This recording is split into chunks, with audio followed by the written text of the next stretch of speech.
Je me présente, Sandrine Boucher. Je suis accompagnée aujourd'hui de mes collègues consultants Martin Robichaud et Jérémy Garceau. On a appris à connaître votre projet aujourd'hui à travers le document que vous nous avez présenté. Puis on va vous parler des différentes idées et des différentes solutions là, au sujet que vous nous avez témoigné. Donc mon collègue Jérémy va vous résumer rapidement le mandat. Oui, donc rapidement le mandat. Vous nous avez demandé de vérifier le nombre d'entreprises, finalement, à savoir si on le gardait, si on le changeait. Il y avait aussi 2 autres noms qui avaient été soumis. Ensuite, on a révisé un peu la clientèle cible. Finalement, il y avait 2 types de clients idéaux qu'on avait visés.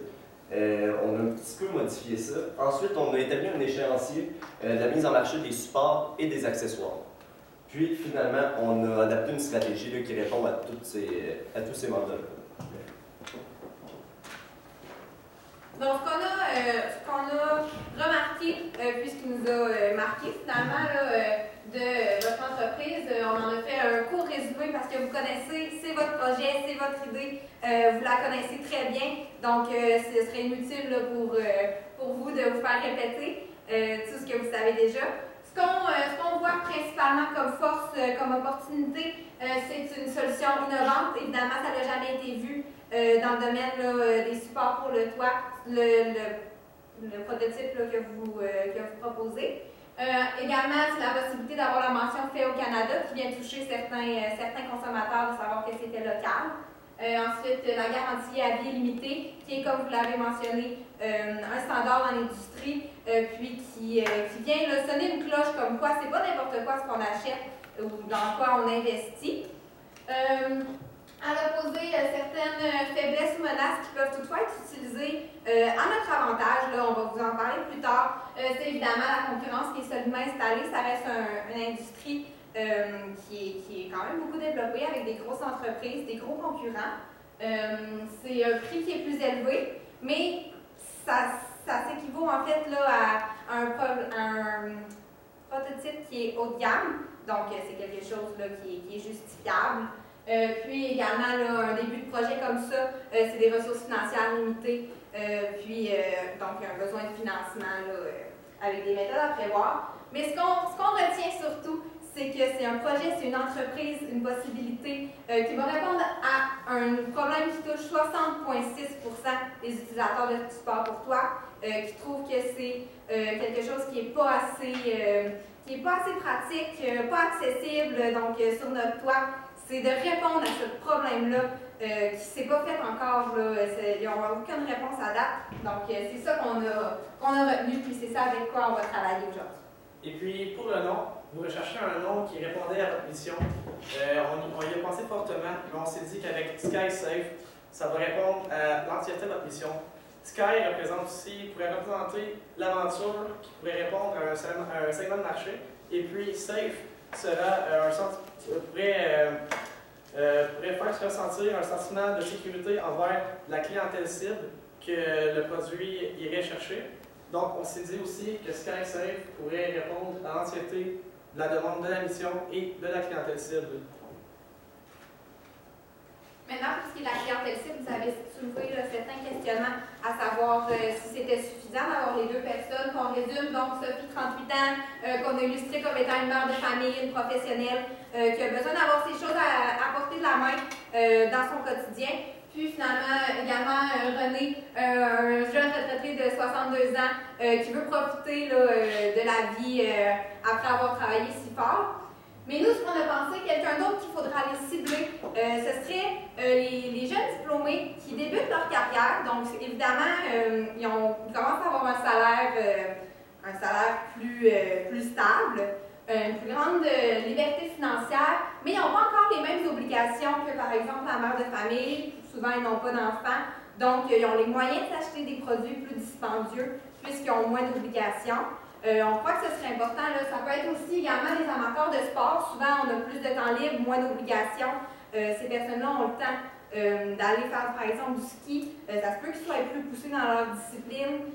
Puis, ce serait ce serait un avantage pour eux d'avoir quelque chose d'accessible. Puis ça représente un investissement à long terme avec, comme on a dit, la garantie à vie et puis un produit de qualité. Donc, s'ils l'achètent maintenant, ils vont l'avoir pour quand ils vont être, par exemple, quand Maxime va être un père de famille, il va l'avoir, puis même encore à sa retraite. Donc, on va le représenter comme ça, là, comme un investissement qu'ils peuvent faire tout de suite.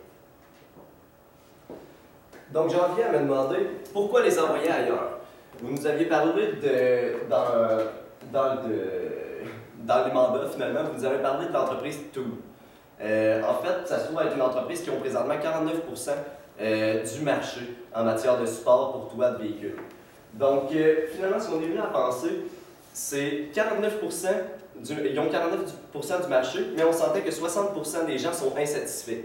Donc, pourquoi envoyer finalement, pourquoi vendre un accessoire qui nécessite un autre accessoire chez un concurrent?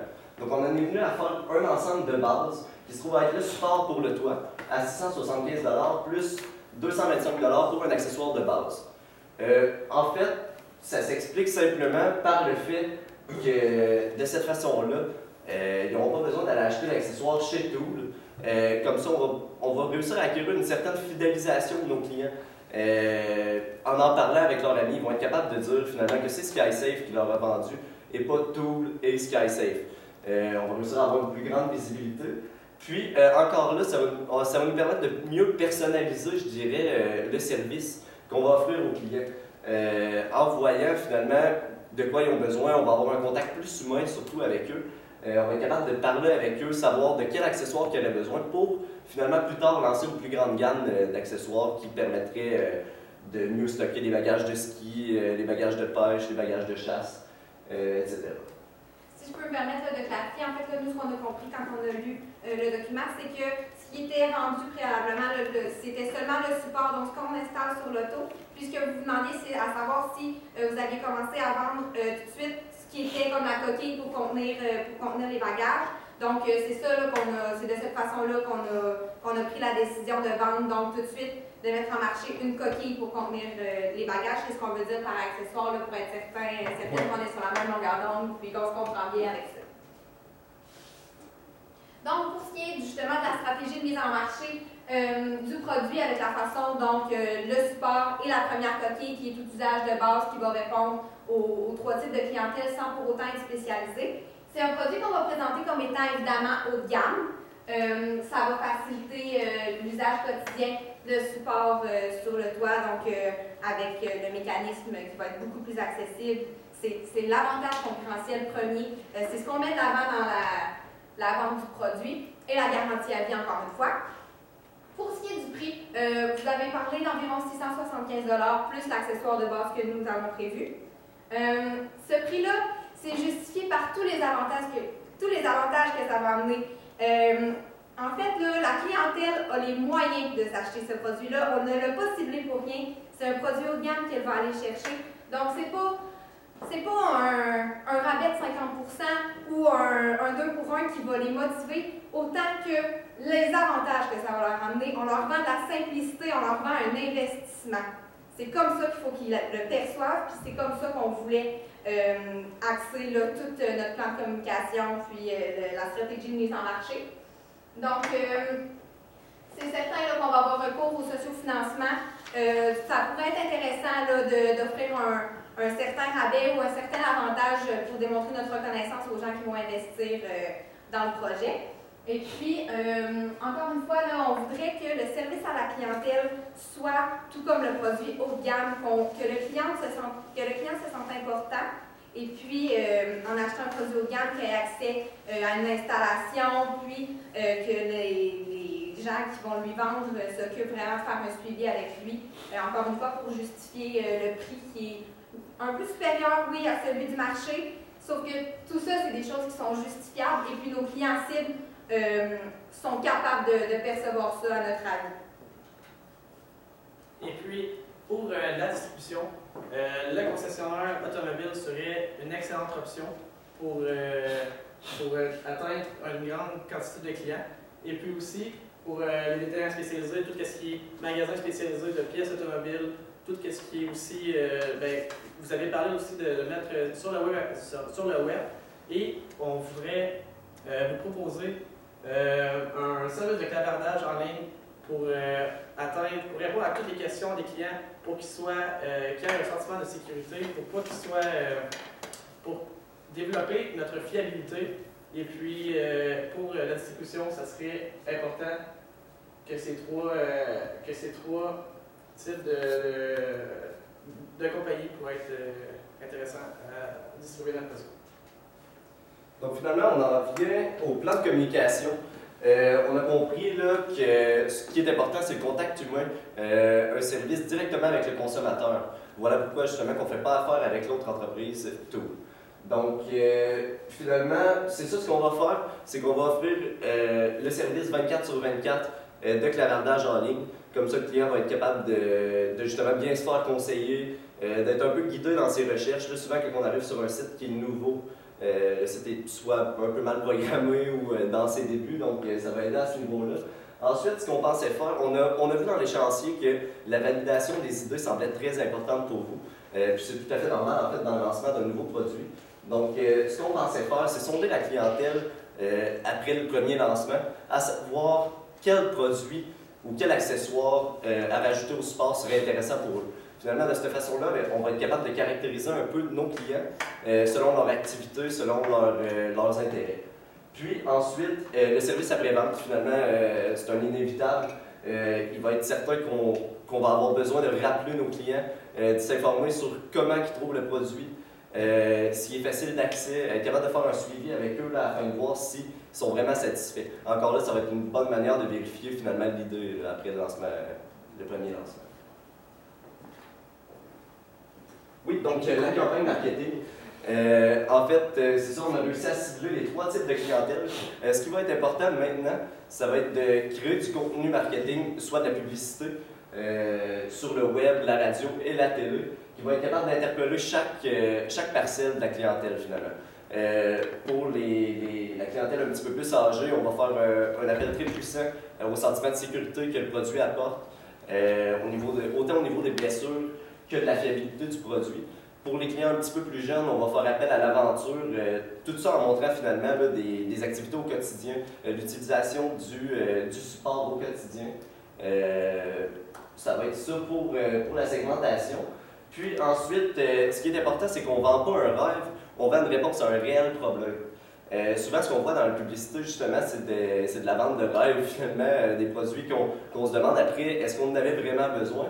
Mais non, là, on le sait qu'on en a vraiment besoin. C'est prouvé avec un sondage de 60% des utilisateurs. Donc, et voilà.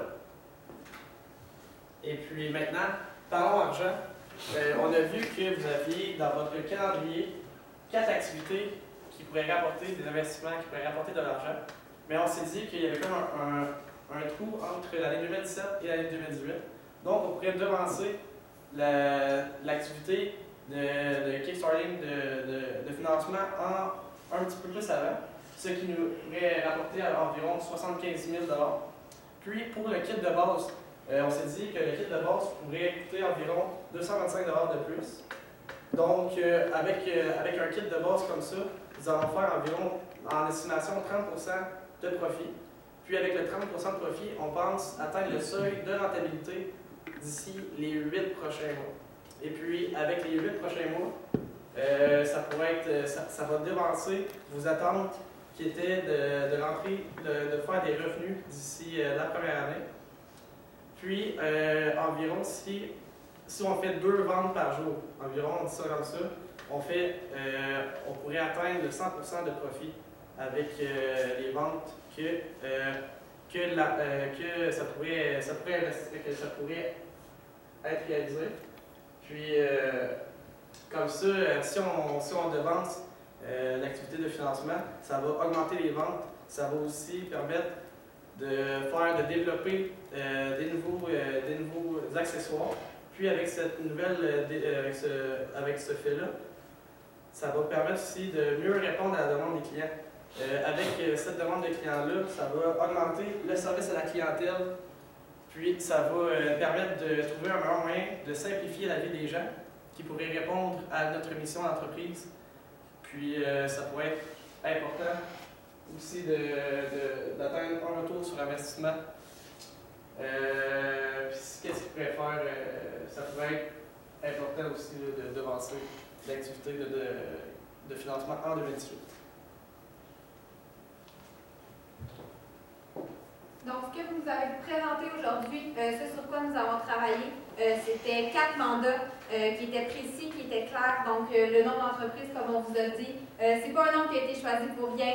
On croit que ça va être attractif, puis ça va attirer l'attention des consommateurs en utilisant SkySafe. Si on a des projets d'expansion éventuellement à l'international, c'est un nom qu'on peut conserver, qui se prononce bien. Il n'y a pas d'ambiguïté dans ce nom-là, puis c'est tellement important.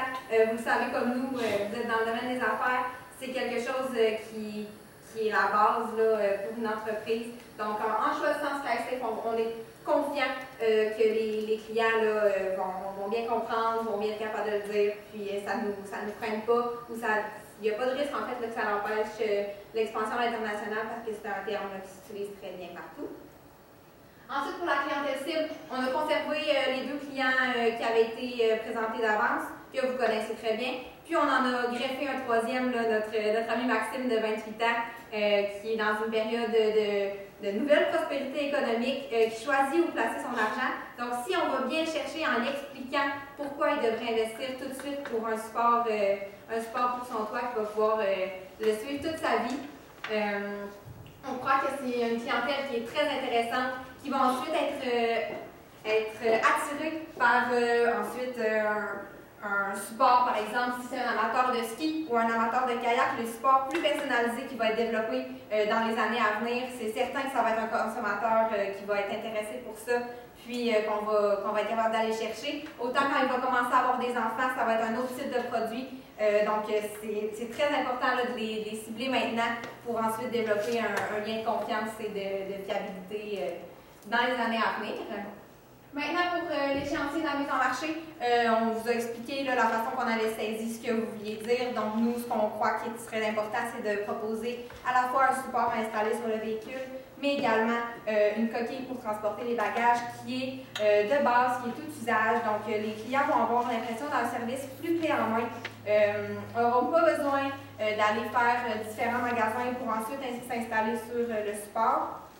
Donc, ça répond tout de suite à leurs besoins.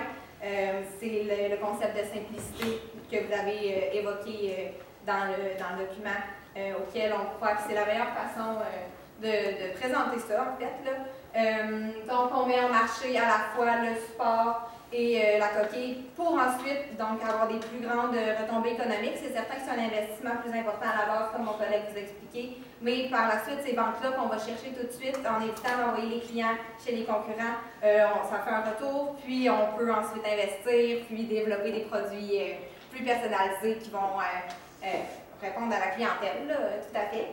Et c'est la stratégie qu'on vous a présentée qui était adaptée à cette façon de présenter les produits. Et puis aussi, en allant chercher une clientèle qui est plus âgée, étant donné que c'est comme un produit de luxe qu'on offre, il va y avoir un sentiment de fierté qui va être ressenti après cette segmentation de marché. Puis, ça va faire de la bouche-oreille alentour de leur famille ou amis. Puis, ça va, étant donné que ça va comme aussi atteindre une plus grande population auprès des jeunes retraités de clientèle. C'est ça, parce que tout à fait, là, c'est un besoin de la vie de tous les jours de transporter des choses. Donc, c'est pas. On l'a présenté là, dans le plan marketing, c'est pas du rêve qu'on vend, c'est une solution concrète, c'est des vrais problèmes. Donc, c'est un achat là, qui, pour cette clientèle-là qui serait tout à fait justifiable, puis qui est justifiable, c'est en plein ça. On met notre argent à la bonne place, puis c'est un investissement. On ne présente même pas ça comme un achat, on fait comprendre le client qui va réaliser un investissement en se procurant le produit chez SkySafe. Donc, si je peux conclure, mes collègues et moi aujourd'hui, on a répondu à votre mandat, on a appris à connaître votre projet, puis on croit là, qu'il y a un monde de possibilités avec la personnalisation, puis c'est tout à fait là, un projet qu'on croit qu'il peut aller de l'avant, puis On était très fiers là, de pouvoir vous présenter nos idées et notre vision. On pense qu'en mélangeant comme ça là, toutes nos visions, c'est ça qui va être le mieux pour nous. Donc, on vous remercie beaucoup pour votre temps, puis on est certain que ça va être un immense succès. On l'espère en tout cas. Merci beaucoup. Merci. Félicitations. Merci. Direct dans le temps. Direct. Avez-vous des questions? questions? J'ai essayé de me tromper. Vous avez parlé à faire les accessoires tout de suite. Peut-être ça, je vais essayer de ça, de dire pourquoi envoyer le client ailleurs. Par contre, déjà développer un produit, c'est beaucoup de capitaux et de temps investi. Puis là, en plus, on va aller développer des accessoires, c'est encore plus de temps et de capitaux. Comment est-ce que vous voyez ça? Parce que ça veut dire qu'on va chercher encore plus d'argent, peut-être pour retard. La mise en marché, est-ce que c'est quelque chose que vous envisagez? Dans ce cas-ci? Oui, si je peux me permettre, là, on peut revenir à cette diapositive-là, ça pourrait être intéressant. C'est ça, juste pour introduire. Là, en fait, surtout ce qu'on avait peur, c'est de perdre le côté humain de l'entreprise que vous projetez finalement en ce moment, en s'associant à une plus grande entreprise. On comprend que c'est beaucoup d'argent, beaucoup de temps aussi. Il faut plus de temps pour réussir à accumuler l'argent. Mais le sociofinancement, en même temps, si c'est plus long, ce serait justement encore une fois une façon de valider finalement si l'idée est bonne. Mieux vaut prévenir que guérir, un peu comme on dit. Puis aussi, on s'est dit qu'en développant certains accessoires, les clients peuvent utiliser le produit à 110% au moment de la pause de l'achat qu'ils ont fait sur leur investissement ensuite. C'est un modèle de base qui est un modèle polyvalent qu'on leur offre au moment de l'achat. Vous avez mentionné également là, la possibilité des anges financiers et des investisseurs en capital de risque. On pense que c'est différents moyens justement d'absorber cette dépense-là qui va être une dépense supérieure. C'est quelque chose de polyvalent, mais ça nous permet ensuite de faire plus de ventes s'il y a déjà un premier modèle au moment de la mise en marché, mais qu'ensuite on développe d'autres supports pour les amateurs de kayak. Puis on voit ça, là, le lancement d'un nouveau support comme un événement pour chaque type de clientèle, là, les groupes sportifs qui vont se sentir interpellés là, par le nouveau produit qui va être adapté à eux. Donc, on pense là, que c'est un investissement qui est plus gros pour le moment, mais qui va être justifiable là, puis qui va être positif à plus long terme. OK. Vous avez rajouté comme un troisième personnage, qui est Maxime. Ma question, dans le fond, là, c'est comment est-ce qu'on le rejoint, Maxime? Plus précisément, comment est-ce qu'on le pousse à acheter? Puisque présentement, René, Sophie, ils ont deux problématiques. René, il est moins sûr, puis c'est plus difficile d'accès. Sophie veut baquer à travers cette façon quotidienne plus facilement. Mais disons, Maxime, qui lui est en pleine forme, en pleine santé, comment vous pensez qu'il va... Mais pourquoi croyez-vous qu'il va vraiment être poussé à acheter notre produit plus que, disons, un produit d'un concurrent? Si je peux me permettre, en fait, c'est vraiment qu'on va mettre l'accent sur le fait que c'est un investissement à long terme. La garantie à vie, le fait que finalement le support soit personnalisable, ça va vraiment être là-dessus qu'on va miser, là, je pense, contrairement à, mettons, la personne un petit peu plus âgée qui, je ne voudrais pas dire en fin de vie, mais que ce serait un argument un petit peu moins valable pour lui. Je pense que... Excuse-moi. J'allais dire comment on le rejoint, par quel canal? En fait, je pense que de plus en plus, là, on est des jeunes consommateurs de plus en plus avertis. Puis, on l'a vu là, avec le boom qu'a fait le livre, en as-tu vraiment besoin? Je pense qu'on se pose de plus en plus de questions. Oui, il y a des achats de la vie courante qu'on va faire qui ne sont pas nécessaires, mais j'ai l'impression que quand ça demande un plus gros montant d'argent, les gens vont plus y réfléchir. Puis, cette catégorie d'âge-là, justement, on va la rejoindre à travers, vous avez mentionné les ambassadeurs. On pense que c'est une très bonne façon avec cette génération-là. Sinon, également, là, dans les salons, le voyage est vraiment très populaire. L'aventure, les road trips, c'est quelque chose là, qui touche cette catégorie d'âge-là, qui veut profiter de la vie avant d'avoir les obligations, les enfants, puis, mais qui ont les moyens financiers de se payer des produits de luxe parce que, premièrement, ils ont leur emploi, sont diplômés, mais ils ont moins de dépenses à cause des responsabilités qu'ils ont en moins qu'une famille aurait. Puis si je peux me permettre de continuer, souvent on parle du web comme si c'était seulement des publicités AdWords chaque côté d'un site web finalement. Mais ce qui est beaucoup populaire ces temps-ci, c'est des blogs comme Narcity ou le nouveau site web finalement qui vient d'être lancé, Flight Trippers. Ils font beaucoup d'articles de blog là, qui parlent de voyage, en avion, mais aussi ce serait une bonne idée, je crois, de faire peut-être un partenariat avec eux qui écrivent un article à propos finalement des nouveaux supports et des choses comme ça. Merci. Est-ce qu'il y avait d'autres questions? On commence où? On commence par quoi? Vous avez lancé plusieurs bonnes idées, plusieurs plans d'action, mais concrètement, un genre d'échéancier, timeline, comment on fait ça? Concrètement, on a consulté votre échéancier, en fait, là, qui sera dans le document, évidemment. Et puis, on conserve l'échéancier de base parce que il y a des événements, des choses à laquelle vous pouvez prendre part pour faire connaître l'entreprise qui sont super intéressants. Puis, ça colle encore avec notre clientèle cible. On rajoute le socio-financement qui peut être devancé. On peut parler de 6 mois. On voit avec la réponse du premier moyen de financement avec la ruche, si je ne me trompe pas. Puis ensuite, là, il y avait l'autre financement qu'on va devancer. Ce serait une première modification à l'échéancier. Puis, on avait l'intention, au début, en janvier 2018, que la préparation de commercialiser le produit, on s'est dit peut-être qu'avec la création de nouveaux accessoires, on pourrait juste le retarder d'environ de 4 à 5 mois pour avec l'argent qu'on a eu des activités de socio-financement. Donc on s'est dit environ en plein milieu de l'année 2018 pourrait être parfaite pour la commercialisation du kit de base du produit. Parce qu'en fait, c'est ça, le socio-financement va permettre de faire jaser du produit. Donc même si c'est retardé un peu, on a l'accessoire qui vient avec, donc c'est une vente supplémentaire au moment de la mise en marché. On fait jaser puis on crée un engouement autour du produit là, pour donner hâte aux gens. Donc ça, ce serait le changement premier à l'échéancier pour revenir à votre question. Puis sinon, là, on conserve les événements.